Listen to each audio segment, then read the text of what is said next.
Semana passada, nós estudamos a primeira parte do capítulo 19 de Josué, e naquela ocasião, na semana passada, eu falei para vocês que o capítulo 19 é o cumprimento do capítulo 18, de 1 a 10.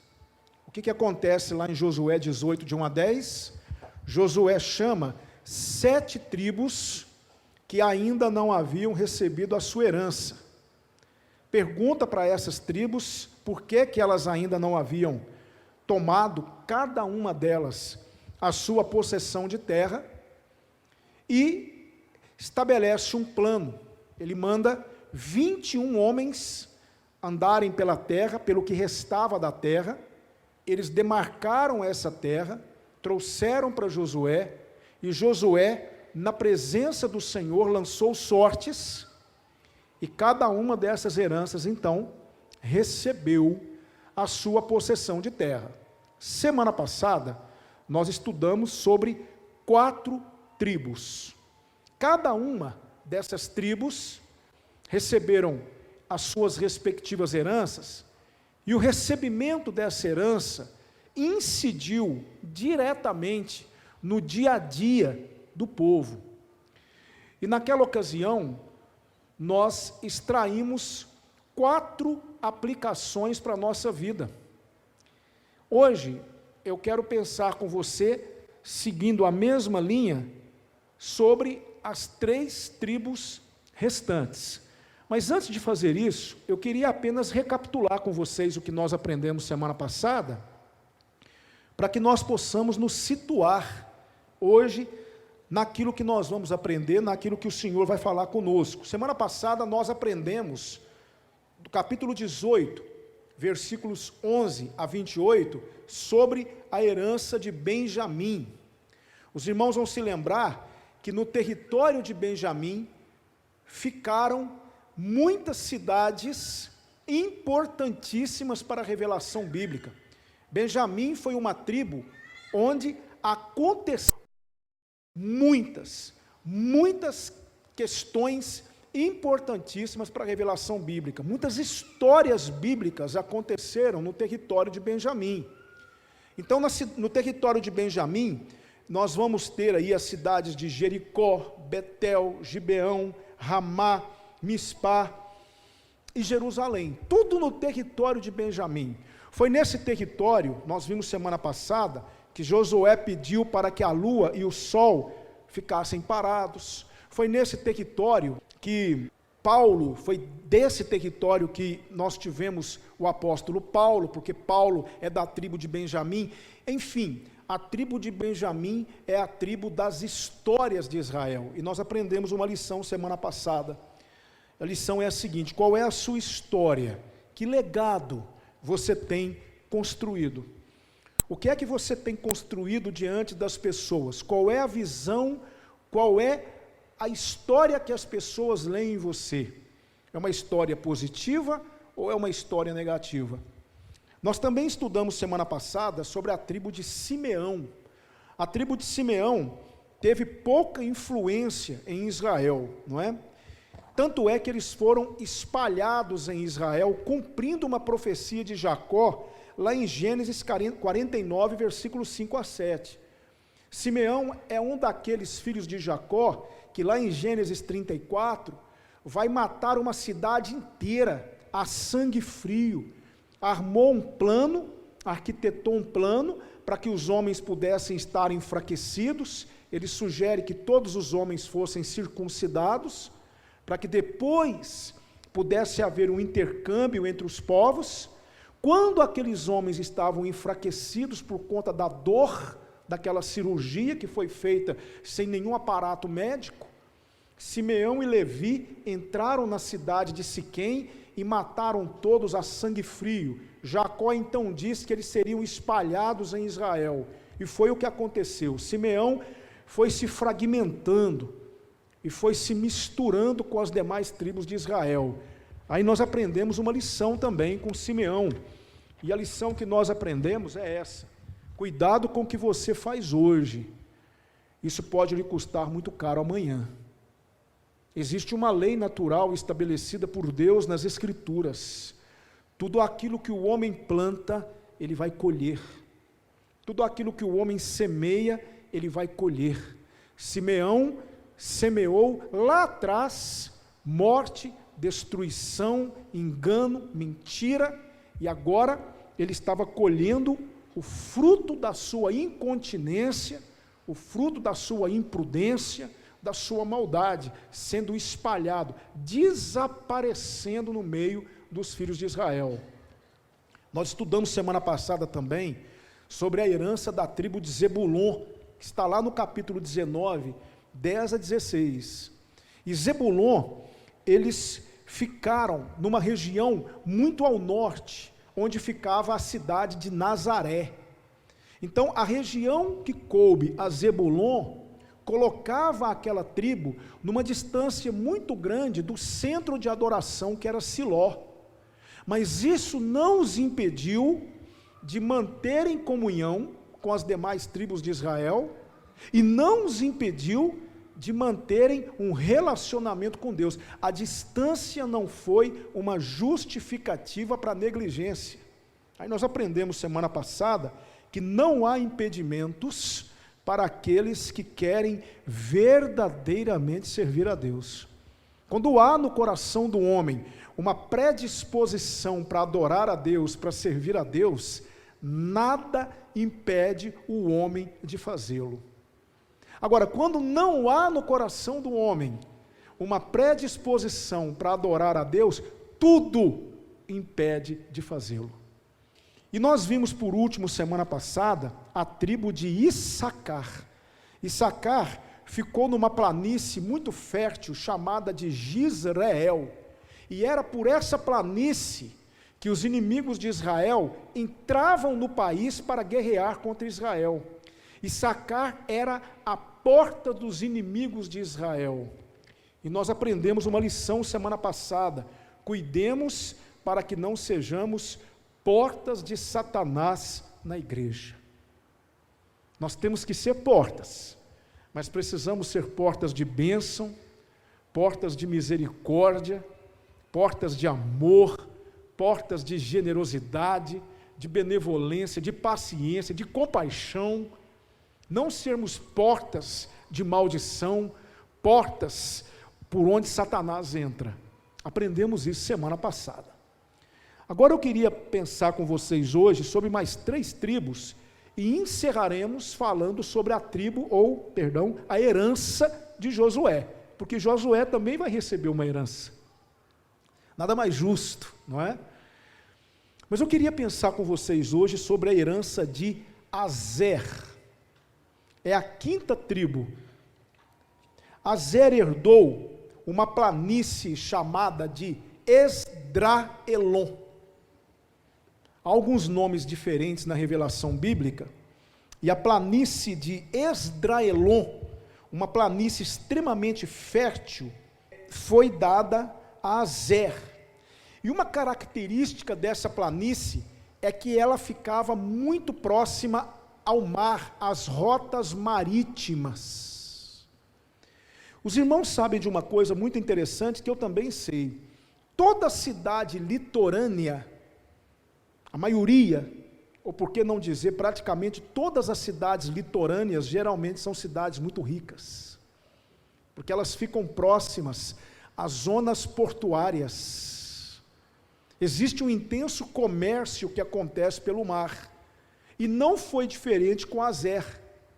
Azer herdou essa planície, e essa planície de Esdraelon era uma planície que abria-se para o mar, ou seja, quando havia uma rota marítima, mercadorias que eram transportadas pelo mar, era por essa planície que essas mercadorias passavam. E isso foi enriquecendo Azer de uma maneira impressionante. Azer, a tribo de Azer, foi se tornando cada vez mais rica. E como consequência, a tribo de Azer também foi se aproximando muito dos fenícios, um povo que também tinha o seu comércio pelo meio do mar. Então Azer foi se tornando muito próspero, muito rico, cada vez mais enriquecido por conta do comércio que acontecia pelo mar, mas cada vez mais empobrecido espiritualmente. Porque quanto mais Azer se aproximava dos fenícios, quanto mais Azer se enriquecia, mais a tribo de Azer se distanciava de Deus, mais eles iam se tornando materialistas. O coração dos azeritas foi se desligando do céu e se ligando nesse mundo. Azer foi se tornando uma tribo muito próspera e ao mesmo tempo muito pobre espiritualmente, por conta da região que ela herdou. Vocês entendem? Aí eu aprendi aqui, dentro dessa questão da tribo de Azer, eu aprendi o seguinte: não adianta ter tudo, se não tivermos o principal. Queridos irmãos, eu quero falar para vocês isso de maneira muito tranquila, para que vocês possam entender a minha proposição. Não é pecado, de maneira nenhuma, você ter coisas. Não é pecado você ser próspero. Não é pecado você objetivar coisas. Não há nada de errado nisso, absolutamente. Coisas são bênçãos de Deus para a nossa vida. Quem não sonha em ter uma casa própria? Quem não sonha em ter um meio de transporte que lhe proporcione mais rapidez, mais agilidade? Quem não sonha em ter uma vida financeira equilibrada, uma vida financeira tranquila? Quem não sonha em ter condições de oferecer aos filhos uma boa educação? Nada disso é errado. Nada disso é errado. Mas escute uma coisa: coisas são coisas. Errado é quando nós colocamos o coração nas coisas e desconectamos o coração de Deus. Esse é o perigo que nos ronda, quando nós achamos que ter é mais importante do que ser. Quando há uma inversão de valores, é o que estava acontecendo com Azer. Aquela tribo que durante 40 anos andou no deserto, comendo maná, passando por dificuldades, de repente chega na terra prometida, batalha todo dia, agora recebe uma porção de herança perto do mar, e começa a enriquecer. Aquilo foi subindo o coração dos filhos de Azer. Eles foram se tendo um intercâmbio, foram se aproximando dos fenícios, foram tendo relações com eles, e isso foi fazendo com que Azer cada vez mais se distanciasse de Deus. Esse é o perigo de não sabermos administrar as coisas que Deus nos dá. O apóstolo Paulo, ele não diz lá em Efésios, ele não diz que o dinheiro é a raiz de toda espécie de mal, não. Ele diz que o amor ao dinheiro é a raiz de toda espécie de mal. Qual é a grande lição que nós tiramos aqui, irmãos? Tenhamos coisas, recebamos de Deus o que Deus tem para nós, recebamos as bênçãos de Deus, mas vamos usufruir, sem tirar o nosso coração do céu, porque é lá que está a nossa verdadeira fortuna. Jesus Cristo disse uma coisa muito interessante lá em Mateus: onde estiver o vosso tesouro, aí estará também o vosso coração. Use o que Deus está te dando. Não permita que as coisas que você tem, elas assumam o controle da sua vida. Meu irmão, você tem guardado coisas para quê? Use. Use o que Deus está te dando. Use a roupa que Deus te deu. Use, gaste aquilo que Deus te deu. Às vezes, nós recebemos um presente de alguém e guardamos porque aquilo foi dado por alguém e nós não podemos utilizar. Use! Para que guardar? São coisas que Deus deu para você. Agora você fica privando-se de utilizar as coisas que Deus te deu, para quê e para quem? Não permita que o sentimento que começou a brotar no coração de Azer, pelo fato de ser tão rico, tão próspero, afaste você de Deus. Não permita que as coisas sejam mais importantes para você do que Deus. Porque não adianta ter tudo se você não tem o principal. Não adianta. Não adianta você ter muito, você ser uma pessoa abastada, se você não tem o principal no seu coração, que é a certeza de vida eterna. A certeza do perdão de Deus na sua vida. Que é a coisa mais importante nessa vida do que você saber que o seu nome está escrito no livro da vida. Que é a coisa mais importante nessa vida do que você saber que a qualquer hora que o Senhor te chamar, você está pronto. Que é a coisa mais importante nessa vida do que você poder bater o joelho no chão e saber que o Criador de todo o cosmos, de todo o universo, de tudo, está ouvindo você particularmente. Que é a coisa mais importante do que isso. Havia um grande magnata do petróleo, chamado Goethe, um homem muito rico, mas um homem que viveu para a sua fortuna, viveu para o seu dinheiro, viveu para aquilo que ele conquistou. Dias antes de morrer, Goethe disse o seguinte, veja só, dias antes de morrer, ele disse o seguinte: sou muito infeliz, sou um pobre homem rico. Ah, pastor, mas o senhor está falando aí de riquezas temporais, de riquezas monetárias. Existem vários tipos de riqueza. Às vezes você não é rico financeiramente, mas você é rico de si mesmo.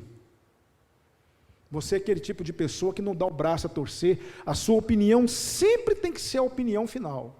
Você é daqueles que sempre tem que ter a palavra final. Você não aceita ninguém dizer que você está errado. Você quer porque quer provar para a pessoa que você está certo e que ela está errada. Sabia que isso também é um tipo de riqueza? Ego, orgulho. É um tipo de riqueza. E muitas vezes nós nos agarramos nisso. Então, eu poderia ficar aqui elencando para você vários tipos de riqueza.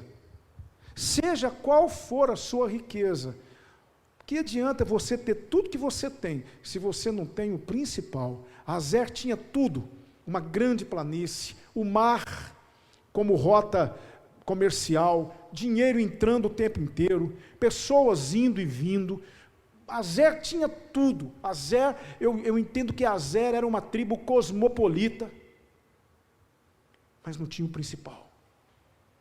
Não tinha o principal. Sabe, gente, você tem o principal na sua vida? Eu sei que Deus tem abençoado muito a igreja, Deus tem abençoado muito o povo de Deus, graças a Ele por isso, não é? Nós temos, eu sei porque eu visito muito, eu estou sempre na casa do povo da igreja, e eu vejo as boas casas que os irmãos têm, eu vejo a fartura que os irmãos têm, não é? Muitos possuem carros, muitos possuem motos, outros talvez não tenham um veículo, mas têm uma boa casa, as latas estão sempre cheias, vestem boas roupas, glória a Deus por isso. Tiago 1,17 diz que toda boa dádiva, todo dom perfeito vem do alto, descendo do Pai das luzes, em quem não há mudança nem sombra de variação. Que bom, tenha mesmo, que Deus te abençoe, que Deus permita que você prospere, mas não se esqueça do principal. Você já tem o principal? Você já tem paz com Deus? Permita-me perguntar, você tem certeza da sua salvação? Você tem certeza de que todos os seus pecados foram perdoados e lançados na cruz? Você tem certeza de que se você partir desse mundo hoje, se o Senhor te chamar hoje, você estará com Ele? Você tem certeza de que todos os seus pecados foram apagados, não há mais condenação para você? Responda para mim se existe algo mais importante e mais valioso do que isso. Então essa é a primeira lição que eu aprendo aqui com a tribo de Azer. Não adianta ter tudo se não tivermos o principal. A outra tribo a receber a sua herança foi a tribo de Naftali.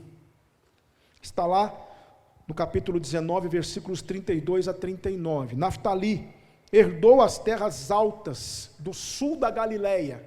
Preste atenção na descrição que eu vou fazer para você da herança de Naftali. Era uma terra muito produtiva e deu origem a uma raça livre e muito forte. Porém, só teve um herói nacional, Baraque. Uma das características da tribo de Naftali é que essa tribo não levou muito a sério o plano de Deus para ela. Agora presta atenção, ela não expeliu os cananeus. Ela não expeliu os cananeus. E, como se não bastasse ela não ter expelido os cananeus, ela deixou os cananeus viverem na terra e nem cobrar impostos dos cananeus ela cobrou. Nem tributos ela exigiu dos cananeus. Nem tributos. Naftali vai ganhar um pouco mais de proeminência no Novo Testamento por conta do nascimento de Jesus Cristo que se deu naquela região. Agora, é interessante que Isaías vai falar algo sobre a tribo de Naftali. Deixa eu mostrar para você. Ele vai falar algo sobre a tribo de Naftali. Veja só, Isaías 9, 1 e 2. Mas a terra que foi angustiada não será entenebrecida, envileceu nos primeiros tempos a terra de Zebulon e a terra de Naftali, mas nos últimos tempos a enobreceu junto ao caminho do mar, além do Jordão, na Galileia das nações. Agora olha como que Isaías trata a terra de Naftali. O povo que andava em trevas viu uma grande luz, e sobre os que habitavam na região da sombra da morte resplandeceu a luz. Naftali é aquela terra que relaxou, e muito, no seu relacionamento com Deus, a ponto de ser tratada como uma região cujo povo andava em trevas. Relaxamento espiritual. Qual é a marca registrada da tribo de Naftali? Relaxamento espiritual. Eles tinham conhecimento do plano de Deus para as suas vidas, eles sabiam o que Deus queria deles, expulsar os cananeus, tomar posse da terra, mas eles não levaram em consideração o plano de Deus para as suas vidas. Deixaram os cananeus vivendo lá, não levaram aquela missão de expulsá-los a sério, fizeram um acordo com eles, não cobrou tributo deles, ou seja, foram extremamente relaxados na sua relação com Deus, e esse relaxamento fez com que aquele povo vivesse, habitasse em trevas. É por isso que Jesus vai nascer naquele lugar. O povo que andava em trevas viu uma grande luz, e naqueles que habitavam na região da sombra da morte resplandeceu a luz. Você vê a misericórdia de Deus o tempo todo, até na distribuição das tribos, você vê a misericórdia de Deus. Deus fez com que a luz nascesse onde havia trevas. E por que havia trevas? Havia trevas porque aquele povo foi um povo relaxado espiritualmente. Aí eu aprendi uma lição com a tribo de Naftali, que serve para nós. Veja só, relaxamento espiritual é igual a frieza espiritual. Escute o que eu vou dizer para vocês. Isso é fato. Toda pessoa que passa por um esfriamento espiritual, aquilo é produto de relaxamento espiritual. Não existe crente que busque a Deus com seriedade, que leve Deus a sério, que seja frio. Frieza espiritual não é um acidente. Frieza espiritual não é ocasional. Frieza espiritual não é circunstancial. Frieza espiritual é relaxamento espiritual. Se você deixar de vigiar, se você deixar de investir no seu relacionamento com Deus, e não adianta, querido, o que você fez ontem. O que você fez ontem valeu para ontem. O que você fizer hoje vai valer para hoje. E o que você fizer amanhã vai valer para amanhã. Não adianta você baixar a guarda. Satanás não brinca. O diabo está o tempo todo trabalhando para nos manter longe de Deus. Por isso nós precisamos estar vigilantes o tempo todo. Nenhuma fração de tempo de relaxamento, porque ele tira você da presença de Deus. Ele destrói o seu relacionamento com Deus. Foi o que aconteceu com Naftali. Naftali relaxou. Naftali lutou, batalhou, obedeceu às ordens de Josué, agora chegou a hora de receber a herança. Depois que recebeu a herança, o que foi que eles fizeram? Relaxaram na sua relação com Deus. E o resultado disso? Frieza espiritual. O resultado disso? Trevas espirituais. Isso é muito sério. Isso é muito sério. Nós estamos realmente, muitas vezes, deixando a desejar no nosso relacionamento com Deus, e não nos apercebemos disso, e deixamos as coisas continuarem do mesmo jeito, todos os dias, não tomamos atitudes para mudar isso. Você quer ter fervor espiritual? Você quer ter força espiritual?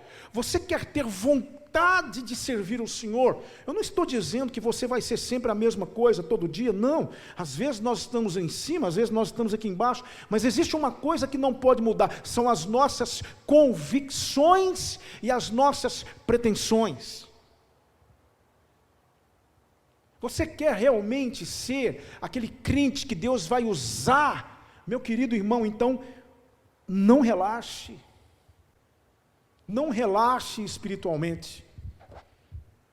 Procure abastecer a sua vida espiritual. Como é que se abastece a vida espiritual, irmãos?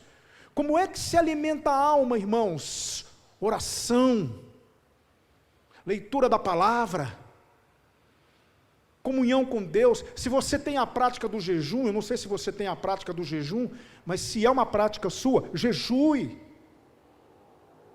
Tenha as suas práticas espirituais, para que você não viva de maneira relaxada. Queridos irmãos, quantas pessoas estão vivendo de forma relaxada diante de Deus? São as mesmas pessoas todos os dias, e você prega, e você fala, e elas estão assim, parece que anestesiadas, não despertam, não mudam. Sinceramente, parece que tanto faz, tanto fez, não é comigo. Eu estava lendo um texto ontem, né? Na minha devocional, estava encerrando o livro de 2 Reis, mas eu estava lendo sobre Ezequias. Ezequias, que coisa maravilhosa Ezequias, que rei maravilhoso. Ele assumiu o trono, ele corrigiu todos os problemas, ele restabeleceu a Páscoa, ele destruiu os altares, ele tirou a idolatria do povo, ele mandou matar os profetas falsos, ele mandou ler a lei, ele restabeleceu a religião, ele restabeleceu o relacionamento com Deus. Foi um rei que a palavra de Deus diz que antes dele e depois dele não houve outro igual. Ezequias, um rei fantástico, já preguei sobre ele aqui na igreja. Mas aí Ezequias relaxou. De repente Ezequias baixou a guarda. Ele tinha ficado doente.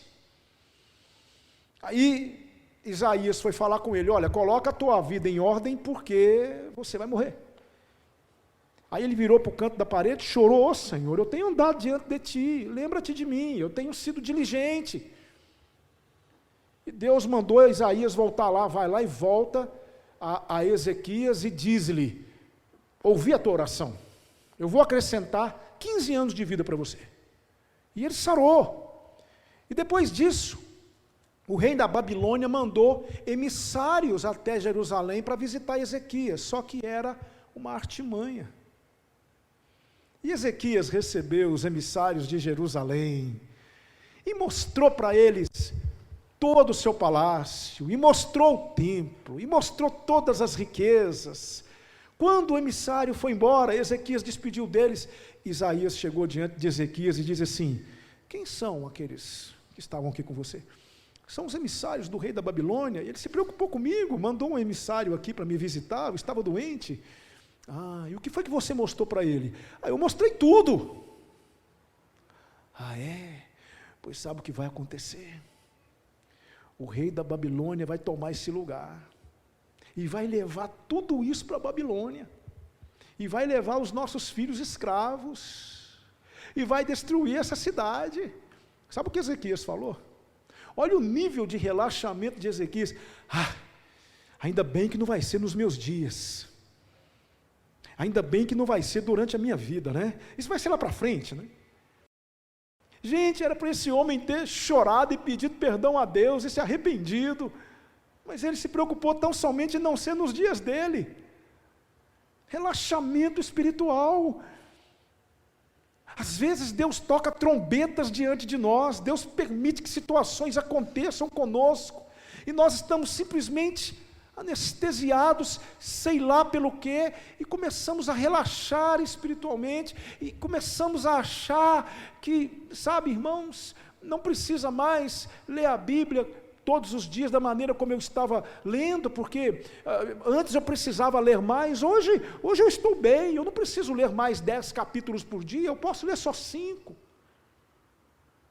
Antes eu orava 4 vezes por dia, mas eu estou tão bem, graças a Deus, eu não preciso mais orar 4 vezes por dia, eu vou orar só 2 vezes, está bom demais. Não, esse negócio de ir na igreja 3 vezes por semana, que isso? Não precisa disso não. Eu fui domingo de manhã, não preciso ir domingo à noite. Não, eu fui na quarta-feira, domingo eu não vou, fui quarta-feira. Sabe o que é isso, irmão? Relaxamento espiritual. Não é hora de baixarmos a guarda. É hora de sermos ainda mais empenhados na obra do Senhor, porque os dias maus estão chegando, igreja. Olhe para o que está sendo arquitetado aí fora contra nós. É hora de nós sermos ainda mais diligentes na obra do Senhor, porque os dias maus estão chegando.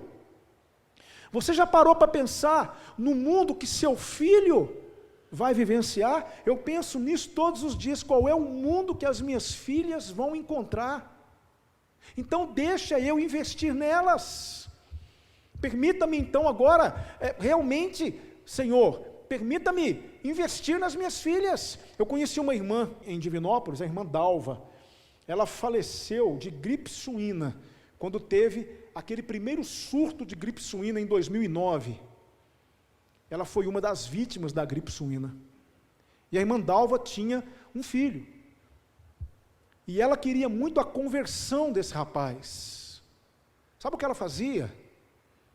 Ela imprimiu vários versículos da Bíblia. Ela imprimiu numa folha. E ela cortava esses versículos. E ela sabia exatamente quais eram os itinerários do filho dela dentro de casa. Ela sabia a hora que ele acordava, onde ele ia primeiro. Então, por exemplo, ele acordava, primeira coisa, quando ele acordava, ela sabia exatamente para onde ele olhava. Aí, quando ele acordava assim, que ele abria os olhos, que ele olhava para o lado assim, para ver as horas, tinha um versículo bíblico lá. Ela pôs um versículo bíblico. Aí ele lia. Aí ele levantava, quando ele abria a porta do guarda-roupa, tinha um versículo bíblico lá. Aí ele saía, ia para o banheiro para escovar os dentes, no vidrinho do banheiro, naquele boxzinho, tinha um versículo bíblico lá. Ele sentava para tomar café, debaixo da xícara, um versículo bíblico. Pegava a pasta dele para ir trabalhar, quando abria a pasta, um versículo bíblico. Sabe o que aconteceu? aquele rapaz se converteu. Depois de tantas dificuldades, aquele rapaz se converteu. Eu o discipulei. Ele e a esposa, ambos foram batizados. E estão na igreja até hoje. Ela faleceu. Aí você vai falar assim, mas que exagero. Não. Sabe o que é isso? Aplicação. Sabe o que é isso? É crer no poder que a palavra tem. Sabe o que é isso? É zelo, é cuidado. É gente que não baixou a guarda, é gente que não relaxou. Cada um pode criar o seu método, o importante é não relaxar. Aqui eu falo para os pais, qual o método que você tem aplicado para o seu filho para que ele conheça Jesus? O que é que você tem feito com o seu filho? Qual é o seu método? Você tem lido a Bíblia com ele? Você tem explicado historinhas bíblicas para ele? Você tem gastado tempo com seu filho, mostrando para ele a importância de se crer em Jesus? Eu não sei, eu vou te ser sincero, eu e minha esposa temos os nossos métodos lá em casa, mas qual é o seu? Eu vou te dar um conselho, não relaxe, para que o seu filho também não ande em trevas, como Naftali andou. Você quer que seu filho ande na luz? Você quer que sua família seja santificada? Porque a Bíblia diz lá em 1 Coríntios capítulo 7, o apóstolo Paulo fala isso, que o marido não crente é santificado pela esposa crente. Então, se você quer um marido santificado, se você quer uma esposa santificada, não baixe a guarda, seja diligente, crie seus métodos, ore, faça o que Deus colocar no seu coração, mas não viva de maneira relaxada, como Naftali viveu, e por conta disso andou em trevas, foi frio espiritualmente. Irmão, seja o responsável por aquecer a sua família com o fogo do Espírito Santo. Seja o responsável, ateie fogo nesse coração, incendeie a sua vida diante de Deus, e isso vai atingir sua família, isso vai atingir seu esposo, isso vai atingir sua esposa, isso vai atingir seus filhos. Não permita que Satanás apague essa chama que está aí quase apagando, aquela chamazinha, sabe aquela chamazinha, aquela chamazinha de bolo de aniversário? Você assopra, aí apaga de repente, aí você lá assopra de novo, apaga, por fim vai apagando, até que apaga de vez. Não deixe Satanás apagar a chama no seu coração. Eu não vou perguntar aqui, não vou pedir para levantar a mão, mas como é que está a sua chama? Está queimando, ardendo, incendiando você, ou está aquela luzinha, apaga, não apaga, já está começando a sair uma fumacinha, é só você fazer assim, ó. O diabo chega lá e faz assim, ó. Apagou. Irmão, em nome de Jesus Cristo, fale com o Senhor hoje, ó Deus, reacenda a minha chama. Eu não quero viver de forma relaxada, eu não quero andar em trevas como Naftali,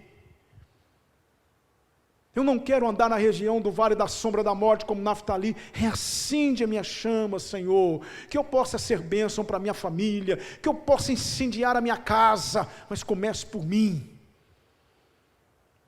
É muito importante essa lição. Eu realmente digo para você que Deus falou muito ao meu coração através da herança de Naftali.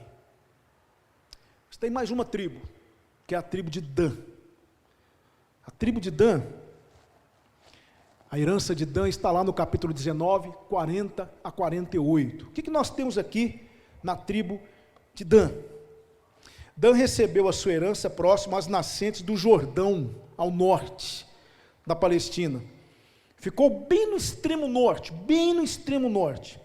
Uma das características, preste atenção, sabe qual é a característica maior de Dan? Dan não teve feitos espirituais. Você não vê nenhum grande feito espiritual na tribo de Dan. Nenhum grande herói na tribo de Dan. Você não vê Dan realizando prodígios espirituais, você não vê. Uma tribo seca, sem vida. Você não vê nada em Dan. Nada. Nada. Pelo contrário, veja só o que Juízes 18, 30 vai nos dizer. Juízes 18, 30 sobre Dan. E os filhos de Dan levantaram para si aquela imagem de escultura. E Jonatas, filho de Gerson, o filho de Manassés, ele e seus filhos foram sacerdotes da tribo dos danitas até o dia do cativeiro da terra. Assim, pois, estabeleceram para si a imagem de escultura que fizera Mica, por todos os dias em que a casa de Deus esteve em Siló. Dan foi uma tribo onde não houve feitos espirituais, prodígios espirituais. Aí eu aprendi uma lição aqui, e eu quero compartilhar com você. Qual foi a lição que eu aprendi aqui? A fé espiritual leva a feitos espirituais. Por que eu estou falando fé espiritual? Porque existem vários tipos de fé. Existe a fé supersticiosa, existe a fé mercantilista. Cada um tem seu tipo de fé. O povo brasileiro é o povo que mais acredita no mundo.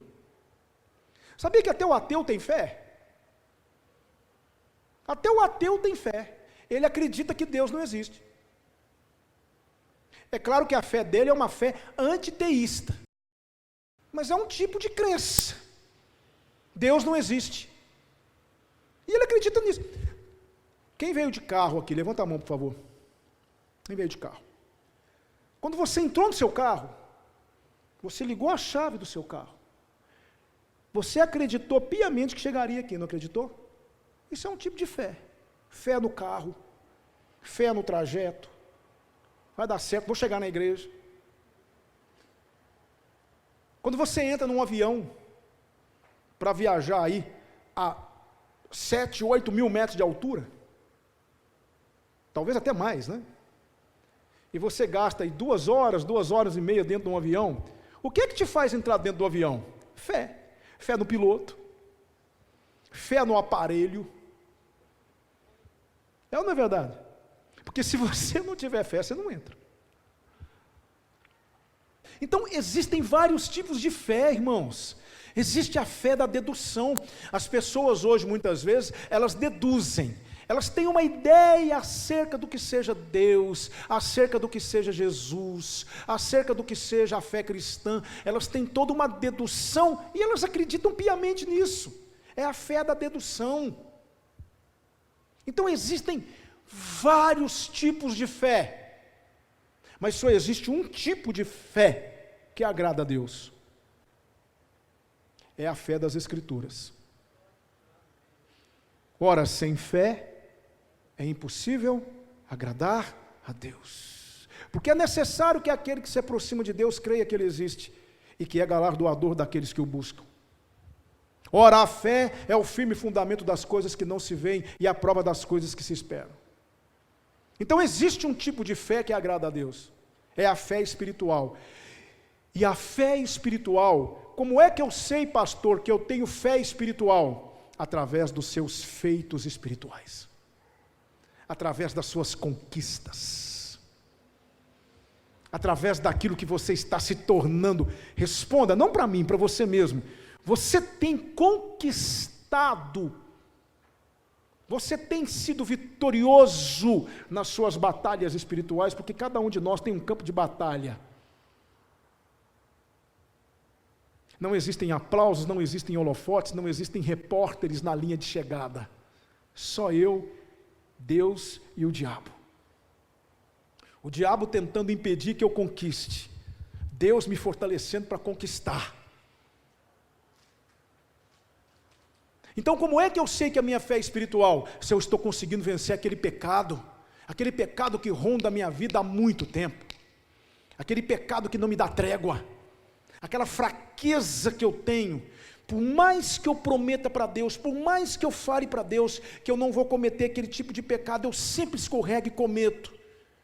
É a minha batalha, é o meu campo de batalha, e aí eu ajoelho, e eu falo com Deus, e eu peço: Senhor, me fortaleça, eu quero vencer esse gigante, eu quero vencer esse jebuseu, eu quero expulsar esse jebuseu da minha vida, e o Senhor vai te fortalecendo, e você cai de novo e levanta, e tenta, e cai de novo e levanta, de repente, você consegue vencer aquele pecado. Sabe o que é isso? Feito espiritual. Palmas para você. Parabéns. É a sua vitória. Ninguém tira esse louro de você. Ninguém está lá. Não tem foto. Não tem repórter para te entrevistar. Mas você sabe que conseguiu. É o seu feito espiritual. É a sua conquista. Isso é o que a fé espiritual faz. A fé espiritual, ela nos eleva. Ela te faz subir de nível. Ela te amadurece. Ela torna você melhor do que você é. Isso é fé espiritual. Qualquer coisa diferente disso não é fé. Fé não é otimismo. Não adianta ser otimista. Fé não tem nada a ver com otimismo. Fé é confiança.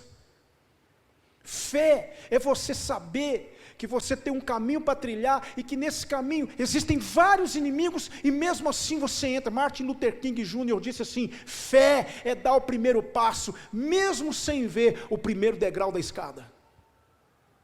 Você sabe que vai conseguir. Todos nós temos os nossos gigantes para derrotar. Todos nós temos. Eu poderia sair aqui agora com o microfone perguntando um por um, e eu sei que você me citaria pelo menos um gigante que você precisa derrotar. Eu não vou fazer isso. Mas o que é que a fé espiritual faz? Feitos espirituais. Cada vitória que você tem, cada momento que você diz não, o diabo está te tentando,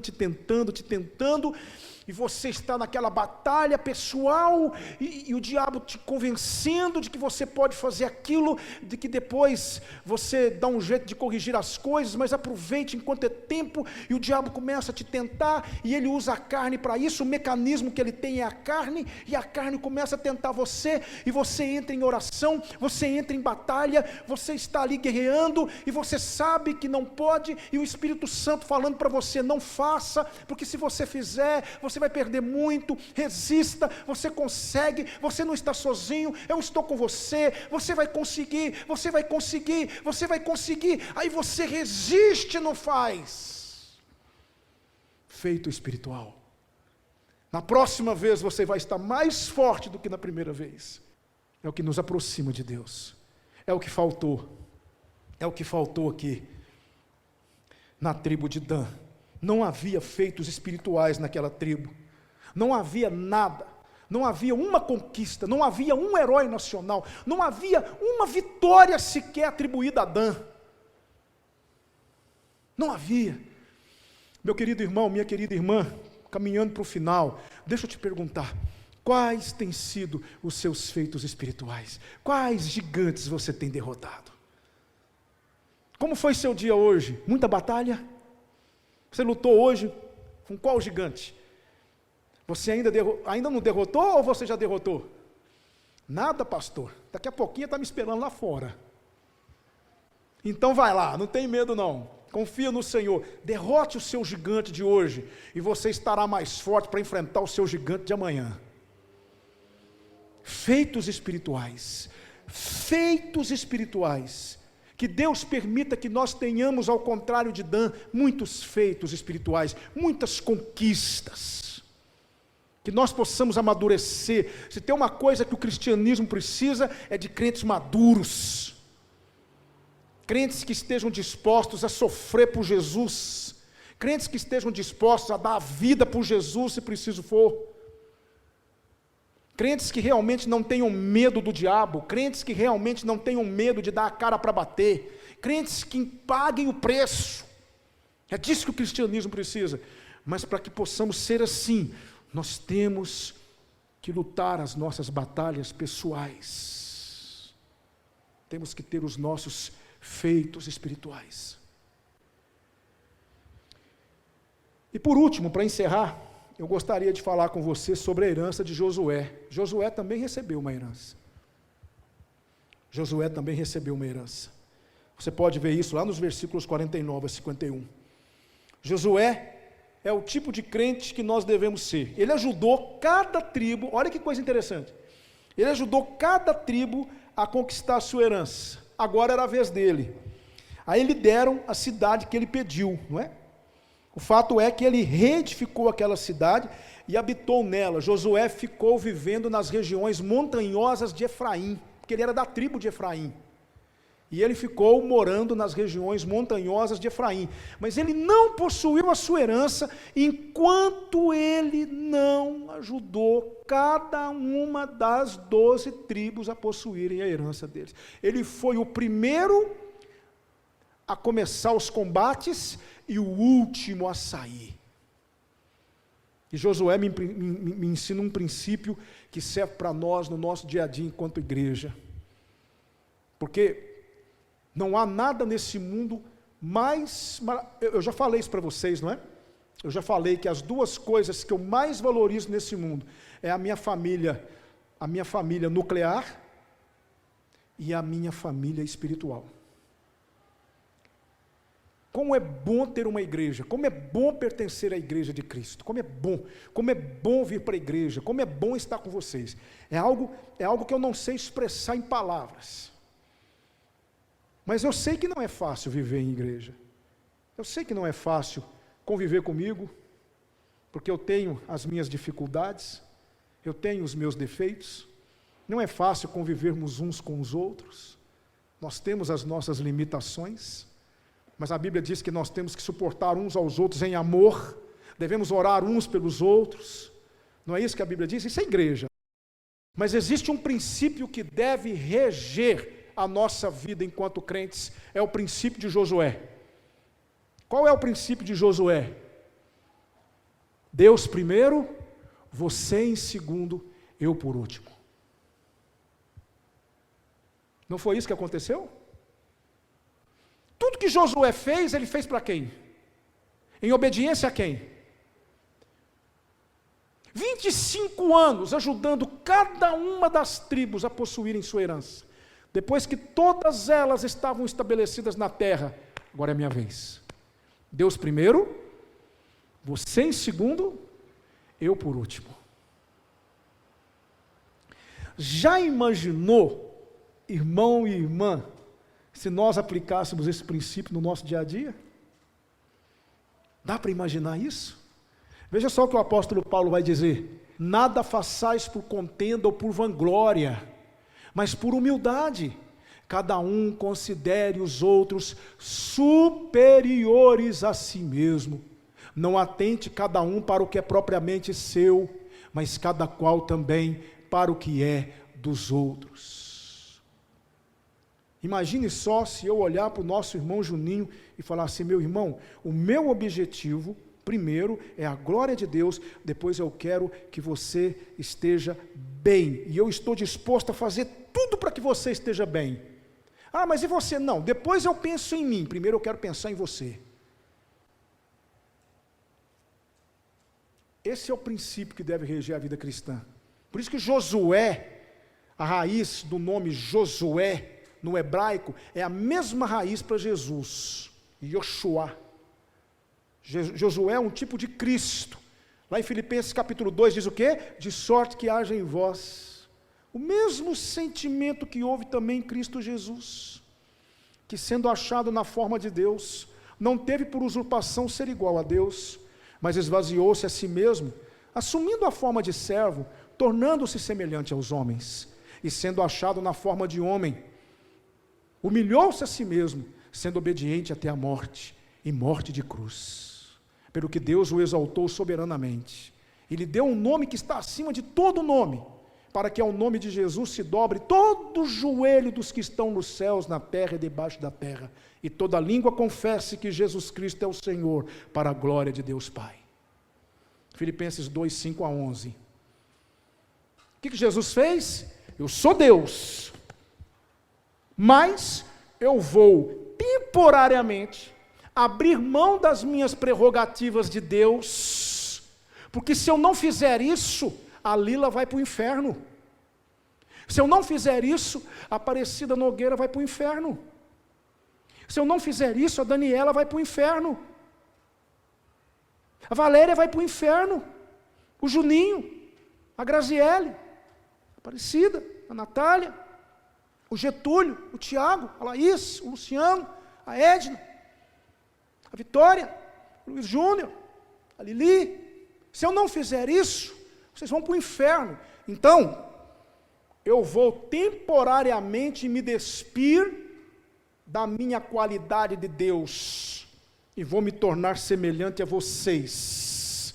Eu vou aceitar essa humilhação. Deus conosco, Emanuel, Deus no barro, para que eu possa salvar vocês e torná-los filhos do meu Pai.